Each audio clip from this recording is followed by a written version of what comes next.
Ok, salut l'équipe. Content de vous revoir pour ce nouvel épisode. Alors pour ceux qui nous découvrent, on a décidé il y a quelques semaines de créer un podcast commun pour commencer à partager notre expérience personnelle dans l'entrepreneuriat et pour à l'avenir essayer de réfléchir ensemble à un projet commun qu'on pourrait créer. Euh, les gars, je vous propose qu'on commence cet épisode par faire un petit récap de ce qui s'est passé de marquant dans vos semaines. Qui veut commencer? Je t'en prie, Luc.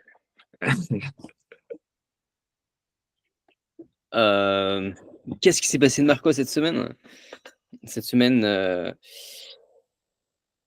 je ne sais même pas. Cette semaine, on a fait des nouveaux testings.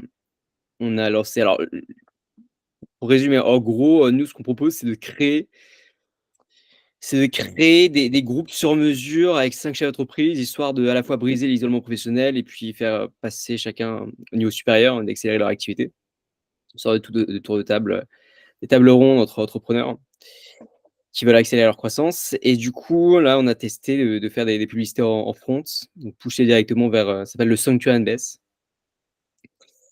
Et donc cette semaine, ça a été énormément d'apprentissage sur quels sont les types de funnels à mettre en place pour récupérer les appels de cette manière-là, et puis après, aller accompagner tous les prospects jusqu'au processus de vente.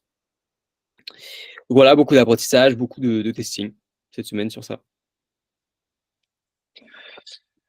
Ok, très clair. De mon côté, donc moi je fais des applications mobiles. Là, donc cette semaine, avancée majeure, c'est surtout sur la partie technique des apps que je suis en train de terminer. Pour le projet qui vient par la suite, donc probablement toujours en une application mobile ou alors plutôt un studio d'app qu'on est en train de structurer.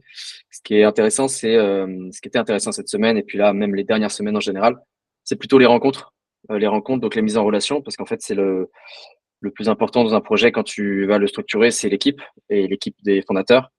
Et donc là, grâce à The Quest qui nous accompagne sur ce projet, on a pas mal de mises en relation avec des entrepreneurs qui ont d'ailleurs pour certains déjà travaillé avec The Quest, d'autres pas encore. Et il y a un gars dont je voulais vous parler succinctement justement, qui m'ont permis de rencontrer là lors d'un petit déjeuner dans la semaine. Alors d'habitude, quand j'ai du positif à dire sur un gars, un entrepreneur que je viens de rencontrer, je le garde un peu pour moi, je le dis pas tout de suite. Mais comme il se trouve que c'est un gars qui est pas sur les réseaux, et ben il verra pas du tout cette vidéo, donc je peux me permettre de lui jeter des fleurs. C'est un gars qui s'appelle Morgan, qui est adorable. En fait, on a échangé à peine plus d'une heure, mais je sais pas, il y a eu un bon ressenti. Et c'est un gars qui, pour vous la faire courte, qui a lancé il y a 4 ans une boîte de hardware, donc non pas de logiciel, mais de matériel. Donc il est dans de l'ingénierie physique et même de l'ingénierie assez lourde parfois. Il a eu notamment en client Ariane Espace, donc avec des questions d'ingénierie pour les fusées, donc c'est pas rien. Et c'est une des premières boîtes qui a été accompagnée par les gars de The Quest. Et c'est un mec qui aujourd'hui a des bureaux entre Hong Kong, Sydney, Paris, et qui vous pourrez aller voir. Sa boîte s'appelle SparkMate. Et l'une des activités de cette boîte, c'est justement d'être finalement une sorte de startup studio pour tous ceux qui veulent changer le monde à la Elon Musk, mais dans de l'industriel du physique. Et donc, pourquoi est-ce qu'il y a eu un bon coup de cœur? D'abord parce que c'est un mec très sympathique. Ensuite, c'est parce que on a du coup échangé sur nos projets respectifs à plutôt long terme, moyen long terme. Et ce que je retiendrai de ce premier échange, c'est que c'est un de ces gars tellement passionné par son sujet que qui me disait que pour lui, ce qui le fait vibrer dans ce qu'il fait, donc dans l'ingénierie, enfin dans l'industrie, dans l'électronique plus exactement, c'est que selon lui, justement, l'électronique, c'est la forme la plus noble qui soit de l'ingénierie. Et donc, on s'est pas mal entendu là-dessus. Et donc, c'est un mec assez intéressant qui m'a été recommandé par les gars de The Quest parce que je fais un peu une due diligence sur The Quest pour avoir des retours sur eux auprès de gens avec qui ils ont déjà travaillé. Et donc, voilà, c'est une des rencontres de cette semaine que j'ai trouvé assez inspirante. Et donc, on s'est quitté en se donnant rendez-vous d'ici 5-6 ans pour attaquer ensemble des projets de deep tech, notamment liés au climat, etc. Donc, on aura toute l'occasion d'en reparler dans le futur. Écoute, c'est grave intéressant. Ça doit être un autre fan de Tony Stark. Clairement. Bah, pour le coup, je suis grave d'accord avec lui. Hein. L'électronique, c'est vraiment l'une des formes les plus pures de l'ingénierie. Quoi. Tu reviens aux bases et c'est fort. Ceux qui maîtrisent. En vrai, je serais grave curieux d'échanger avec lui aussi, mais bon. Bah, Peut-être à l'avenir. Ouais, bien sûr, avec plaisir. Bah alors, pour ma part, en vrai, moi, il s'est passé pas mal de choses cette semaine. Je continue un peu mon apprentissage, je continue à me développer sur les réseaux, sur LinkedIn. Déjà, on a publié le premier épisode du podcast. J'étais assez fier parce que je suis très satisfait de la miniature que j'ai réussi à faire. À côté, de manière plus entrepreneuriale, euh, j'ai pas mal avancé sur le développement de mon app mobile. Je suis rentré en contact avec plein de personnes, j'ai eu pas mal d'appels et tout, notamment pour des partenariats et tout. Donc, ça se concrétise de plus en plus et ça me hype vraiment. Je sais pas trop où ça va emmener, où ça va arriver, mais je suis excité de voir où ça va aboutir. Après, comme petite anecdote drôle, j'en ai deux pour le coup. Là, au début de semaine, on avait une pause de 10 minutes pendant un cours. J'ai croisé le directeur de mon école dans les couloirs et toujours dans cette posture de gars qui veut échanger, qui veut s'ouvrir le plus de portes possible. Je suis allé le voir, je lui ai dit voilà, bon, bah, écoutez, bonjour, je suis élève en première année d'école, du cursus Ingé, pardon. Et j'ai vu que vous avez un incubateur, notamment avec l'EDEC. J'aimerais trop savoir de quoi il s'agit, rencontrer des membres, pouvoir poser des questions, etc. etc. Et lui, il m'interrompt de suite, il me dit ah bah génial, bah, il se trouve que là, j'ai rendez-vous avec le directeur de l'incubateur. Il me dit là, tu fais quoi là? T'es en cours? Je dis oui, je termine à 11h30. Il me dit bah, tu sais quoi? Tu termines ton cours, tu vas voir la secrétaire, tu lui demandes de m'appeler et je te présente le directeur de l'incubateur. Donc, c'est ce que j'ai fait. Direct après mon cours, j'ai filé et je l'ai rencontré. Le gars est grave cool. Je l'ai ajouté sur LinkedIn. Il a dit qu'il allait organiser un séminaire avec l'école entrepreneuriat, qu'il allait essayer de développer des trucs pour que ce soit plus concret, nous présenter plus de choses et tout. Et donc, en fait, c'est une trop bonne rencontre. Et bah, il me tarde de lui envoyer des messages et de commencer à voir si je peux rencontrer des gars dans l'incubateur, etc. Et sinon, autre chose qui m'a pas mal hype cette semaine, on a eu la présentation de la junior entreprise de l'école. Euh, la junior entreprise dans les écoles, en fait, c'est très courant. Pour ceux qui ne connaissent pas, c'est une sorte de mise en relation, c'est-à-dire les entreprises, les boîtes, les PME contactent la junior entreprise qui délègue, en fait, qui va créer un cahier des charges pour la mission pour laquelle ils sont mandatés et qui va le déléguer après des étudiants de l'école. Voilà. Donc, c'est une association qui a un statut un peu spécial parce que elle, son but, c'est de faire du profit, pas pour les membres, mais pour tout réinjecter après dans la junior, dans pas mal de choses, dans du matos, dans des goodies, dans de la communication, etc., etc., dans des formations aussi. Donc, on a eu la présentation de la junior et ils nous ont dit qu'en gros, chaque année, ils changent le bureau. Donc, moi, je postule à la junior. J'ai envie de voir et de m'impliquer vraiment dans le fonctionnement de l'entreprise. Et puis, c'est une occasion en fait rêvée pour booster mon apprentissage et apprendre énormément de choses. De la formation, tu auras de la formation en jurisprudence, en gestion d'une trésorerie, enfin, tout ce qu'il faut savoir en fait pour diriger une entreprise. Donc, je pense que c'est une énorme plus-value, une trop bonne expérience et j'ai hâte de commencer. Ouais, royal. En effet, si tu as l'opportunité d'en faire partie, tu as raison. Je pense que tu as bien résumé. C'est la meilleure option pour moi pour apprendre au plus vite et surtout faire la jonction de l'école un peu théorique au concret et au cas appliqué. Donc, top.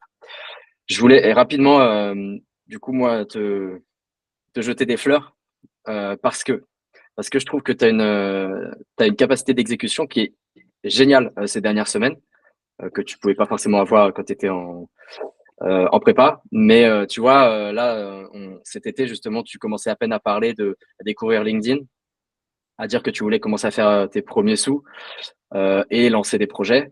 Et en fait, en quelques semaines, tu as plus que lancé LinkedIn, tu es à 800 abonnés sur LinkedIn, tu postes régulièrement, tu as déjà tes premiers clients en ghostwriting, donc tu fais tes premiers sous.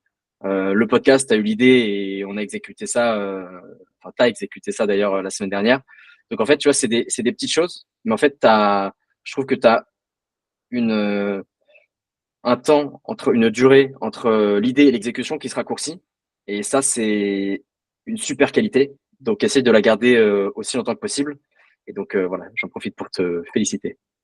Ouais, bah, sans trop rentrer dans dans le contenu motivation, développement personnel qu'on peut trouver un peu partout.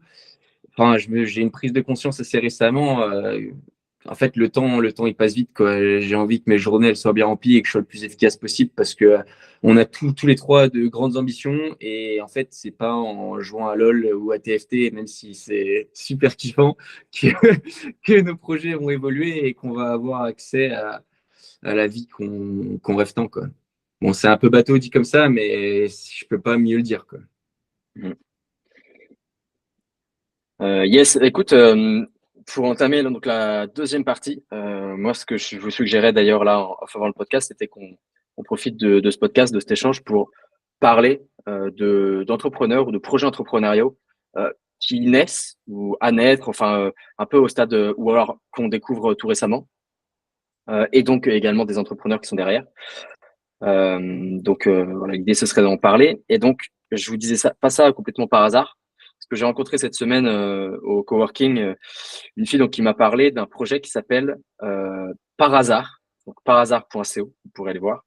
Et elle me pitch ça parce qu'elle me dit que c'est un ami à elle qui l'a lancé.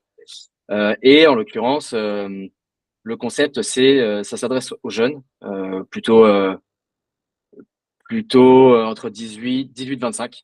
18-25. Et le concept, c'est toutes les semaines, il y a un repas avec 7 ou 8 inconnus qui se retrouvent autour d'une table et avec des brises-glaces et sur des sujets d'intérêt commun, etc. Et je me dis, tiens, ça me fait penser à quelque chose. Et je lui parle de Time Left qui commence à être pas mal en forme. Et elle me dit, ah oui, complètement, c'est un pote à moi qui a surkiffé le concept de Time Left. Seulement, eux, ils s'adressent plutôt à une tranche 25-35, donc un peu des plus âgés. Donc là, eux, ils ont kiffé le concept, ils veulent faire la même chose, mais pour les plus jeunes. Et donc, voilà, j'ai trouvé le concept évidemment très bien, parce que le concept de Time Left tel qu'il est aujourd'hui, je le valide très largement. Je suis même clairement client du concept. Donc, voilà, je voulais vous en parler. Et puis, ça peut être intéressant de voir tous les petits qui se sont créés autour de ce concept-là. Tu, puisque tu connais bien, tu peux rapidement expliquer quel est le concept de Timeless? Ouais, le concept aujourd'hui de Time Left, c'est donc toi tu t'inscris sur la plateforme, ça peut être le site web ou l'application. Tu réponds à des questions un peu personnelles sur ta personnalité, etc. Et ça va te permettre tous les mercredis soirs d'être invité, d'avoir disons un rendez-vous, un dîner dans un resto proposé par l'application avec, je crois que c'est 5 autres inconnus. Il me semble que Time Left c'est pas un groupe de 6 et donc qui sont regroupés par affinité.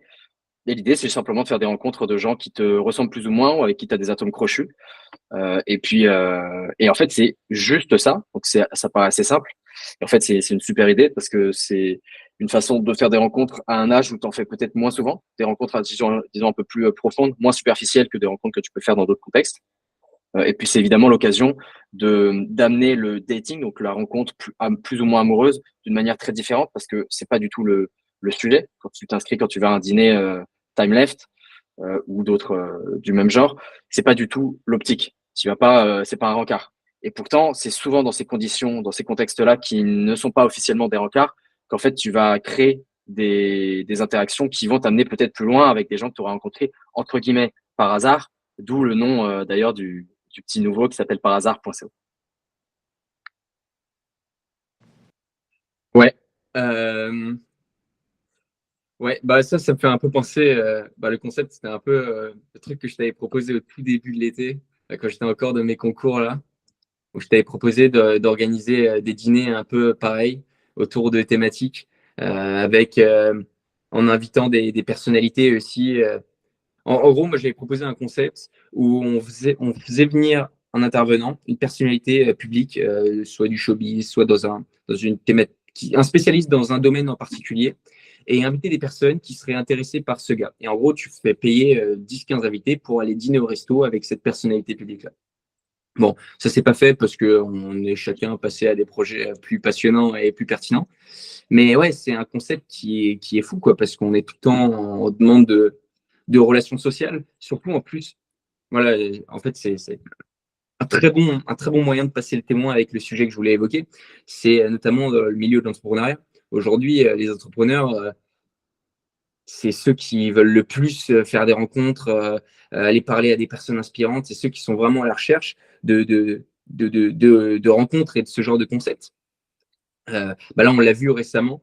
D'ailleurs, je suis curieux de connaître votre avis par rapport à ça, mais avec le chat roulette entrepreneur de Kevin Dufresne, qui en gros, tout le monde connaît un peu le concept de chat roulette, ou c'est quoi le nom de l'application un peu Omegle, où en fait, de manière aléatoire, on tombe en vidéo face cam avec un inconnu. Et là, son concept, c'était de réunir les entrepreneurs.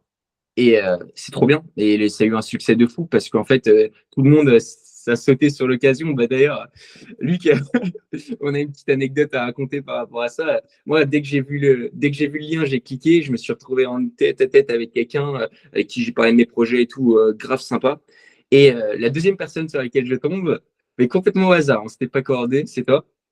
Et ouais, c'était assez drôle, mais ça prouve qu'en fait, on a tous les deux eu le même réflexe de on est curieux, on a envie de voir ce que ça donne et on a envie de rencontrer des pairs qui pourraient nous apporter quelque chose. Et en fait, le concept face-to-face en cam comme ça, il est extrêmement authentique. Donc en fait, les conversations, elles sont beaucoup plus relax, beaucoup plus détendues, beaucoup plus personnelles aussi.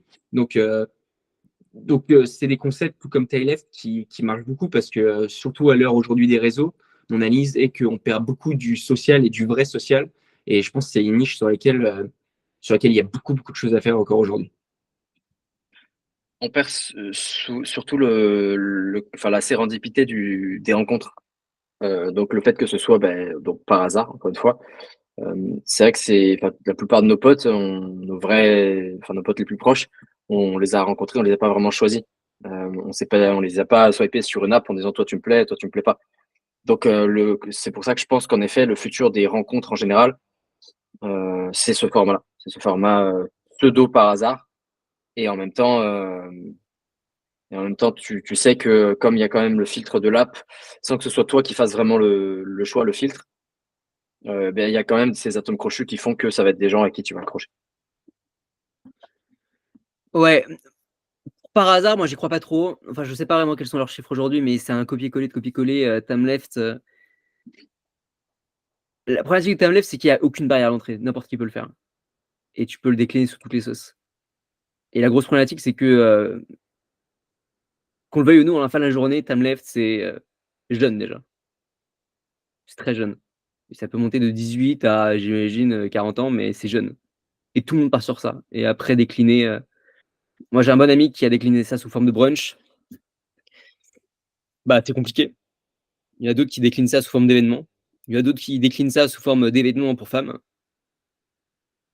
Par contre, il y a un angle qui est pas attaqué, j'ai l'impression, c'est celui des seniors et pourtant, c'est ceux qui ont le plus de thunes et c'est ceux qui sont le plus seuls et je pense qu'un concept type Timeleft, mais pour les vieux, en plus, on peut pricer plus cher, ça peut être hyper intéressant et ça, pour le coup, j'ai l'impression que par hasard, si enfin, le business par hasard, je pense pas que ça va changer grand chose de viser des personnes qui ont 5 ans de moins que les personnes qui sont sur Timeleft. Je vois pas le plus. Par contre, aller viser que des personnes qui ont plus de 60 ans, je trouve ça intéressant. Et plus fort encore, c'est aller chercher des personnes, peut-être qui sont dans toutes les tranches d'âge. Aller prendre justement, il y a un truc qui marche pas trop mal, c'est, je crois qu'il était passé sur Qui veut être mon associé. C'est on va faire une mise en relation entre des vieux qui ont un espace chez eux et des jeunes qui veulent payer pas trop cher leur appart et pouvoir aider des seniors. Et ça marche bien. Et je pense que croiser comme ça les générations, ça peut être hyper intéressant. Et donc, prendre le concept de Timeleft et aller à l'opposé, type, on va viser que les personnes de plus de 60 ans ou alors faire vraiment des croisements de générations. Je pense qu'il y a quelque chose à faire et pour l'instant, j'ai pas encore vu ça. Et le nom, il est bien choisi, Time Left pour les personnes de plus de 60 ans, du coup. Ouais. Pour la cible des seniors, je pense qu'en effet, c'est une très bonne idée. Si jamais les gars de par hasard veulent pivoter après, je pense qu'en effet, ça peut être top. Le décliner en croisement des générations, j'y crois moins. Parce que autant des seniors qui peuvent être intéressés par rencontrer des plus juniors, pourquoi pas. Autant dans l'autre sens, j'y crois beaucoup moins en termes de quantité. Enfin, le message de Time Left, il est chouette. Tu vois, c'est un peu de se dire, littéralement, tu as un temps limité sur Terre. Tu sais jamais, tu es à une rencontre près ou à une action près de rencontrer le meilleur pote de ta vie ou la personne de ta vie, ton âme sœur, n'importe. Il passe beaucoup moins bien ce message si tu l'adresses à un gars de 25 ans en parlant de mec de 70. Tu vois.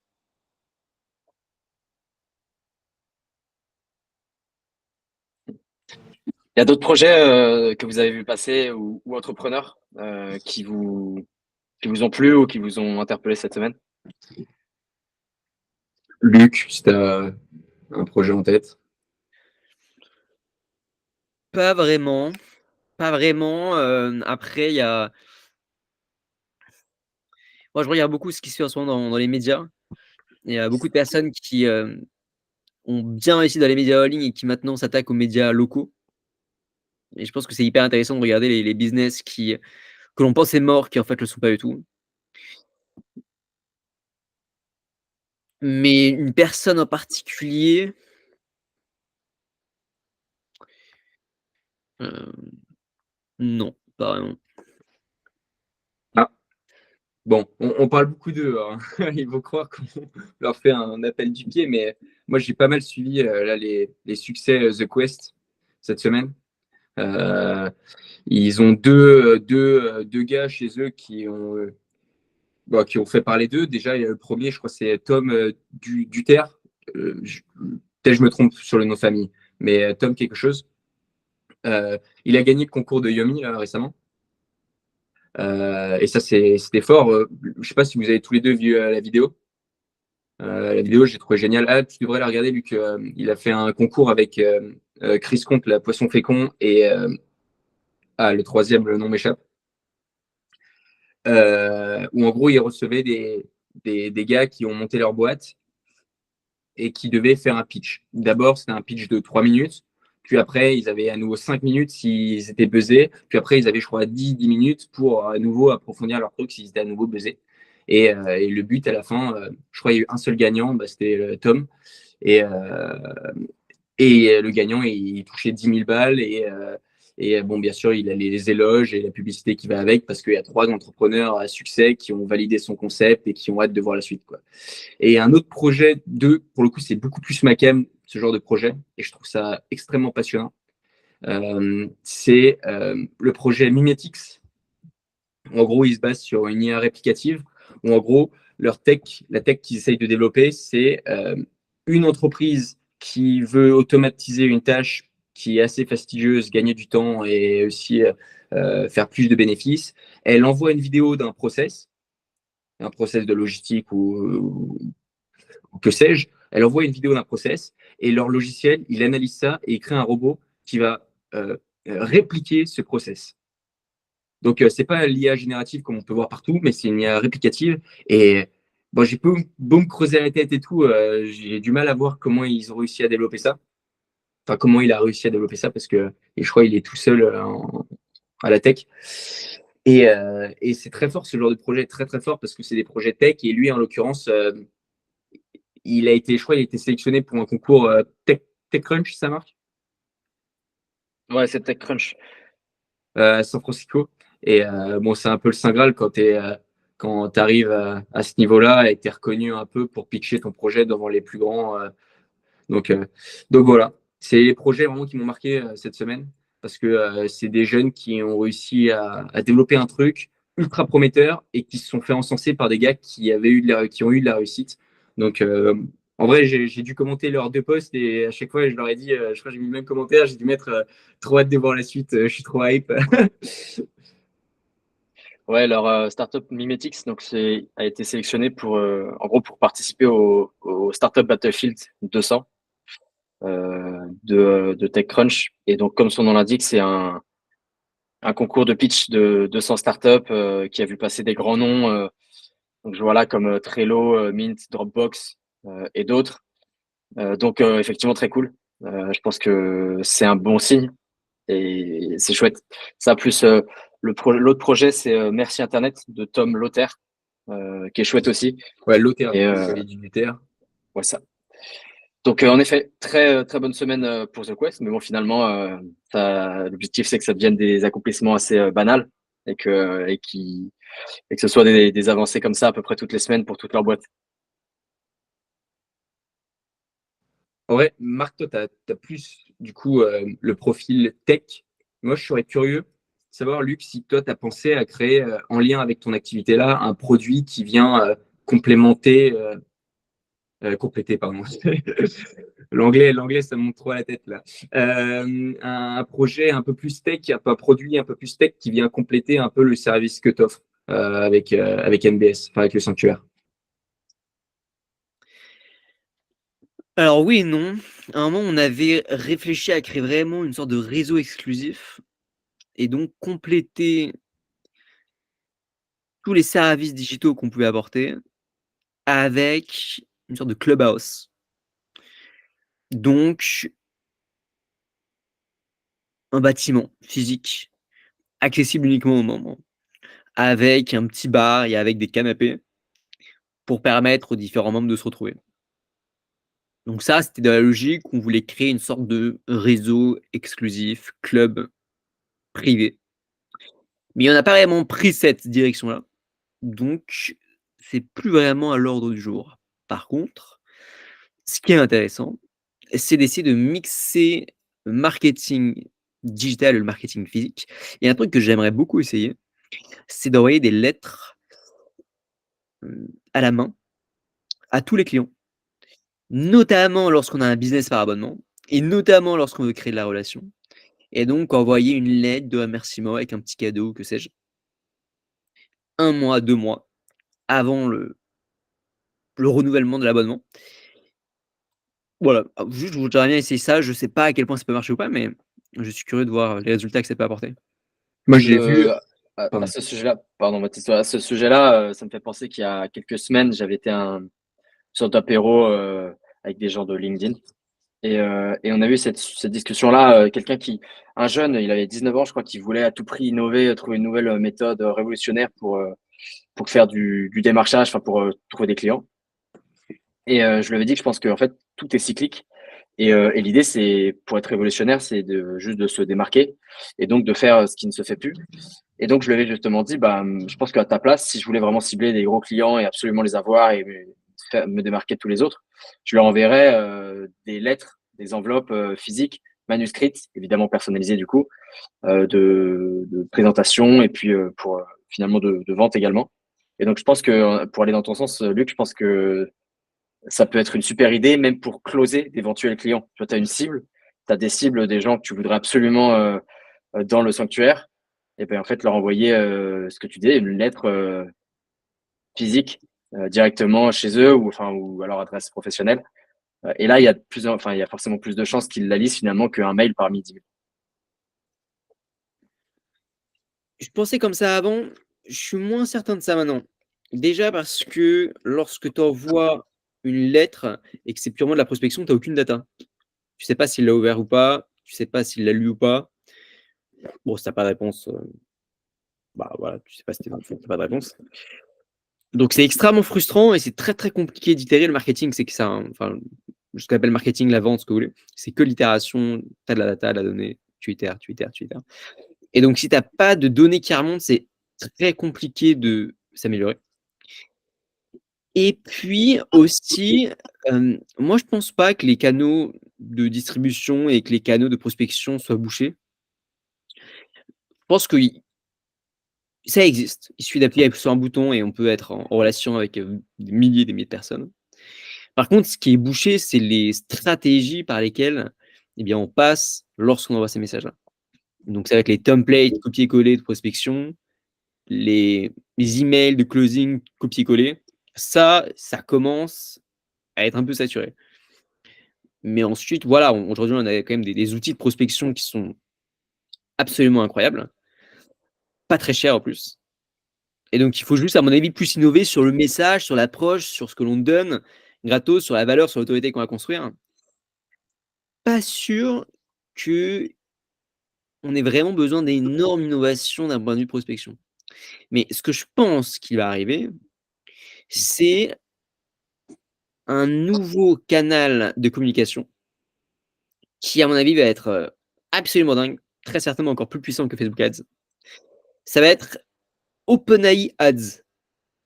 En fait, ce qui est trop fort avec OpenAI, c'est que de plus en plus, il y a des personnes qui parlent à la machine en demandant des conseils sur tout.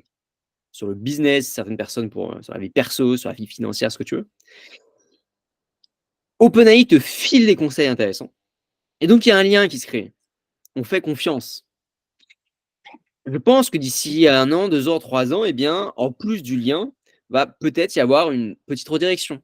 Tiens, regarde, il y a cette personne-là qui en parle spécialement. OpenAI peut nous filer un conseil juridique et ensuite dire, par contre, voilà, le mieux, c'est de faire appel à un avocat. Tenez un avocat, vous pouvez cliquer ici pour directement y avoir accès. Et ça, pour le coup, ce serait un nouveau canal d'acquisition hyper puissant. Puisque là, pour le coup, ce serait hyper spécifique en termes de ciblage. Ouais, je suis d'accord. Ouais, moi, j'avais pensé à. Enfin, j'ai eu plein d'idées sur des petites apps, sur des outils d'IA à développer.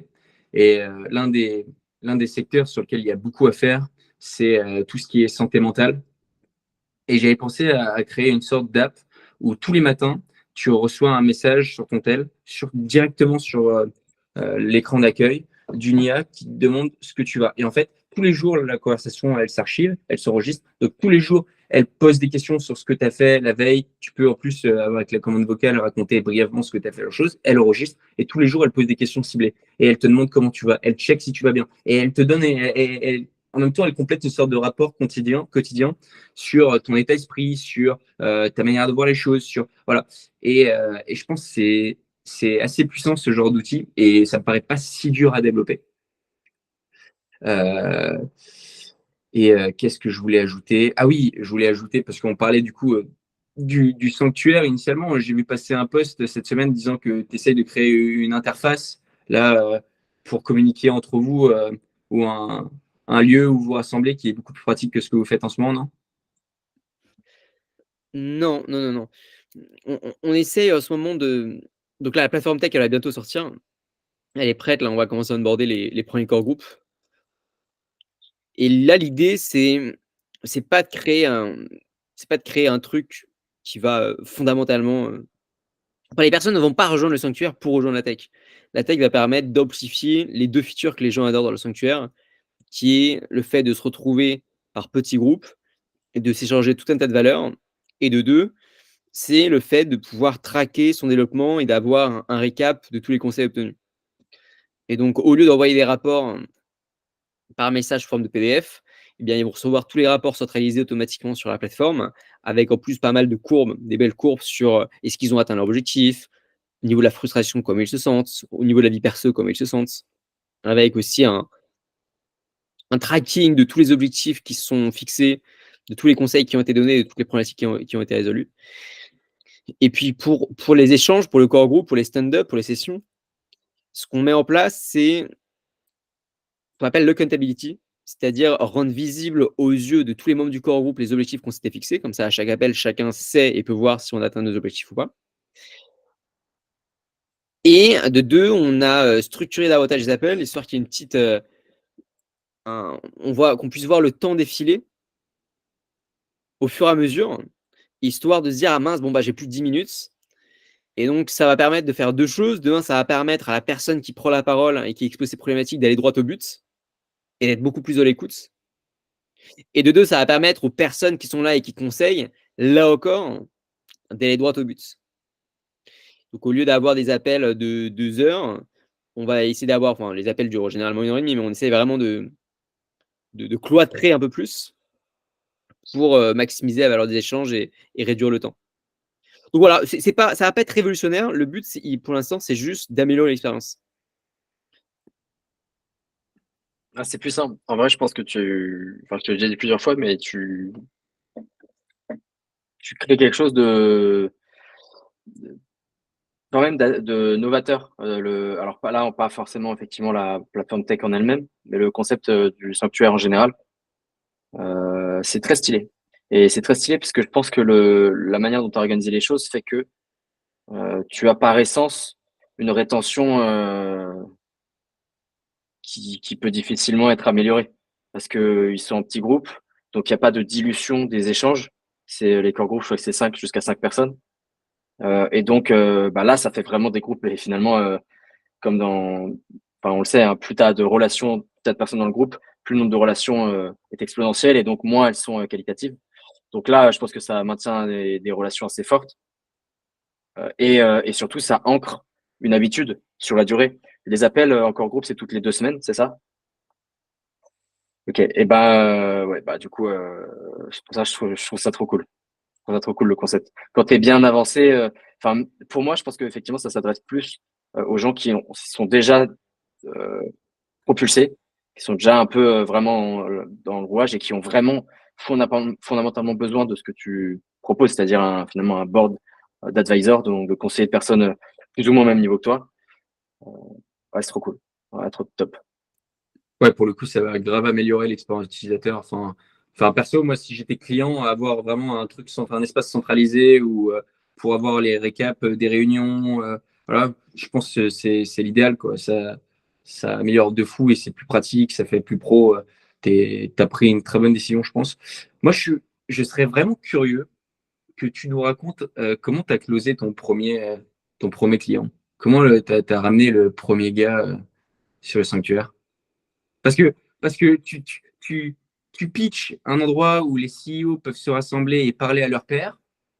Et comment tu pitches ça au premier gars que tu ramenais? Parce que tu vas pas lui dire que la première réunion, il va la faire tout seul, tu vois. Mais non, mais initialement, tu proposes à des potes de venir. En fait, il y a plusieurs manières de faire. Déjà, c'est les personnes qui nous connaissaient parce qu'on a fait un podcast et ils écoutaient notre podcast. Le podcast, on l'a lancé en novembre. Le sanctuaire, on l'a lancé en février. Le premier encaissement, c'était février. Ensuite, il y avait un formulaire. Ils remplissent un formulaire. Bon. Dans ce cas-là, il y a deux possibilités. Soit tu demandes à des potes de venir, de participer, et comme ça, tu es obligatoirement, dès le premier core group, il y a 2, 3, 4 personnes qui participent. Et en l'occurrence, il y avait Alex. Il y avait Alex, il y avait moi. Soit, eh bien, même si j'aime plus tout ce terme, tu fake it until you make it. En gros, tu vas dire aux personnes, est-ce que ça vous dit de rejoindre un core group avec 4 autres chefs d'entreprise de la tech qui génèrent entre 500 000 et 2 millions? Il y a déjà 3 personnes qui nous ont rejoints, il reste 2 places, est-ce que ça t'intéresse? Si le mec il dit oui, en gros, il y a 2 semaines d'onboarding, ça te laisse 2 semaines pour remuer ciel et terre et pour trouver ces 3 mecs qui n'existent pas encore. Donc c'est dangereux, mais initialement, tu te dis: «Bon, j'ai pas forcément le choix et let's go». Par contre, il faut les trouver. Le until you make it, tu as 2 semaines pour make it, quoi. Donc c'est risqué, mais c'est le jeu. C'est le jeu et puis je pense qu'initialement, initialement, ça va être ça, En fait, le but du sanctuaire, c'est pouvoir te dire: «Si demain, toi, eh bien, tu veux pouvoir discuter avec un Russe, un Chinois, un Américain, un Indien, des apps mobiles de sport, eh bien, tu peux créer un core group et pendant 90 jours, vous allez échanger sur votre projet et vous allez pouvoir obtenir du conseil». Ou alors, si tu veux parler avec 5 personnes qui sont français et qui sont dans des industries diverses et qui sont dans ton pool de niveau, par exemple, Baptiste, ton pool de niveau, toi, ce serait des personnes qui font entre 1 000 et 5 000 € par mois, tu vois, par exemple. Et bah, tu peux, en 2 clics. Et donc, c'est pouvoir créer des connexions profondes entre des entrepreneurs. Hem Et avoir vraiment cet aspect de, bah, là, pour une fois, si on a des conseils, on peut demander à des personnes qui vont être bienveillantes, qui vont pas nous juger, qui vont pas vouloir nous faire payer et auprès de qui on va vraiment pouvoir s'ouvrir. Il y a des personnes qui souffrent de dingue au fond, au sein du sanctuaire. Certaines personnes parlent de leur rupture. D'autres parlent du fait que, il y a un employé qu'ils vont virer. D'autres, parlent du fait que, ils nous posent des questions sur le fait de s'associer avec leur meuf ou pas. Il y a aussi des femmes d'ailleurs qui sont là-dedans, mais et le fait qu'on soit en petit groupe comme ça permet de consolider la chose. Donc voilà l'idée de base. Donc voilà, je sais pas si je t'ai répondu à ta question Baptiste, mais en gros c'est ça et puis tu peux aussi, moi je disais aussi vachement la vérité. Toutes les personnes, je les ai eues au téléphone, bon bah voilà, je leur ai expliqué le concept, je leur ai expliqué la vision. Puis après, c'est est-ce qu'ils te font confiance ou pas? J'aurais dit: «Bon bah pour l'instant on n'est pas très nombreux, mais c'est le but, on va avancer» et puis après tu les rassures. De base, le prix d'entrée il était de 1 000 €. Enfin, il y a une seule personne 2 personnes qui ont payé 1 000 €. Tout début. Bon, bah, voilà, tu leur dis, tu les rassures, tu leur dis: «Bon, bah, quoi qu'il arrive, tu as 60 jours, si satisfait, remboursé, il y a aucun souci. Si tu as besoin d'un contrat, je te sors le contrat. Si tu as besoin de parler à d'autres personnes, je te» voilà. Ok. Bon, en vrai, j'aurais grave plein d'autres questions à te poser et je pense que ça peut être profitable aussi à ceux qui nous écoutent. Je pense qu'on va bientôt finir. Pour le mot de la fin, est-ce que vous pouvez parler rapidement de vos objectifs là d'ici 2 semaines, d'ici à ce qu'on se retrouve? Comment vous comptez améliorer vos process? Comment vous comptez évoluer d'ici à ce qu'on se retrouve? Marc? Ouais, OK, je commence. Moi, mon objectif, donc là, si tu veux, on enregistre le 22 septembre. Donc d'ici 2 semaines, moi, mon objectif, c'est d'avoir complètement terminé toutes les parties techniques, sur les apps que j'accompagne là. Il y aura forcément un peu de maintenance, 2-3 éléments correctifs à ajouter ou améliorations. Ça, c'est pas gênant. L'idée, c'est d'avoir terminé toutes les briques, fondamentales. C'est quasiment le cas. Donc c'est l'objectif. L'objectif, quasiment aussi important, c'est de continuer à rencontrer un maximum de personnes, dans l'écosystème, entrepreneur, app mobile, et un peu étendu d'ailleurs. Hem, parce que l'objectif, c'est de structurer le projet suivant autour d'une équipe, d'un noyau dur de 2 à 3 personnes, maximum qui sont, des tueurs dans leur domaine. Et donc, bah, ça passe par énormément de rencontres, énormément de cafés, de verres, de déjeuners, ainsi de suite. Et donc ça va être mon objectif. Et puis l'objectif, heu, en fait, finalement, très lié, c'est aussi de mûrir avec, des discussions, avec de la réflexion, le projet qui arrive, qui n'est pas encore complètement arrêté, qui commence à se façonner, de manière de plus en plus réfléchie. Mais donc c'est quand même fondamental que ce soit le plus clair possible avant de pouvoir attaquer les mois prochains, à fond. Luc? Bah, moi, ça va être, dépenser, c'est filer un maximum d'argent possible à Facebook.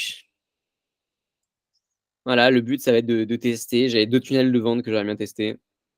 Hem Et puis après, c'est là et on va déléguer le setting. Le setting, c'est le process.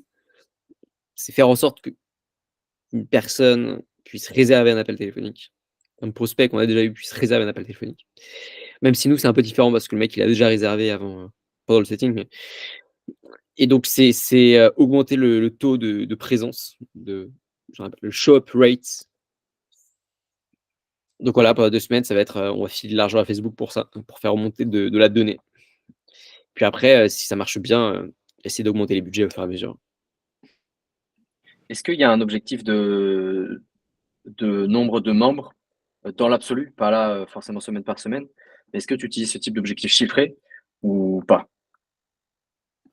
En fait, pour l'instant, non, parce que j'ai pas encore de funnel fiable et donc c'est très compliqué de, ce qu'on appelle le reverse engineering pour prendre, le terme anglais et donc c'est de partir de trucs: «OK, je veux ça, bon, bah, comment et à la fin, il me faut ça». Mais la problématique, c'est que ce truc ne fonctionne que si toutes les étapes de ton funnel sont super bien huilées. Parce que sinon, ça vaut c'est de la merde. Enfin, je veux dire, c'est bien beau de se dire: «OK, si j'ai 10 de conversion à ce niveau-là et que 15 mais que finalement, en fait, ton offre elle est pas bonne», bah, en fait, toute ton équation est faussée, ça vaut plus rien dire. enfin, je pense. Et donc, du coup, je me dis que d'abord j'ai mon funnel qui fonctionne. Et après, je mets en place ce truc-là et après je suis dans l'optimisation. Mais je suis pas encore là-dedans. Donc voilà, j'ai pas fait encore cet exercice-là. Bon, bah, du coup, à moi le mot de la fin, je pense. Moi, mon objectif les prochaines semaines, c'est d'itérer ce que j'ai fait ces dernières semaines. D'ici 2 semaines, j'aurai dépassé les 1000 abonnés sur LinkedIn. Je continue ma publication assez fréquente. J'ai peut-être même augmenté un post par semaine. À côté, je continue toujours mon activité de ghostwriting parce que les clients pour lesquels je travaille, j'ai vraiment envie qu'on automatise ça le plus possible, que ça soit vraiment clair de leur côté, qu'ils peuvent tout me déléguer. Et, enfin, leur montrer que je ne suis pas payé à rien faire. Donc voilà. Et l'idéal, ce serait d'ici début octobre avoir rentré un client à 250 euros par mois. J'ai ma petite stratégie pour y parvenir, mais ça serait vraiment cool. À côté, le podcast, j'aimerais bien le mettre en avant. Bon, je sais que pour vous, vous êtes peut-être plutôt mitigé à cette idée, mais j'aimerais bien à l'avenir bombarder les shorts TikTok, YouTube, etc. pour booster la visibilité. Et puis voilà. Après, si, bah, bien sûr, le principal, c'est mon app mobile.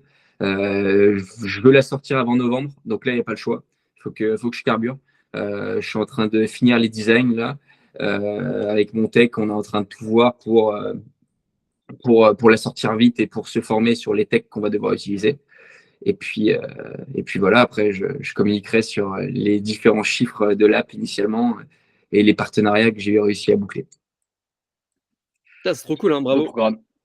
Bon, bah, en tout cas, ce fut super chouette, cette petite réunion, cette petite séance bilan entre nous.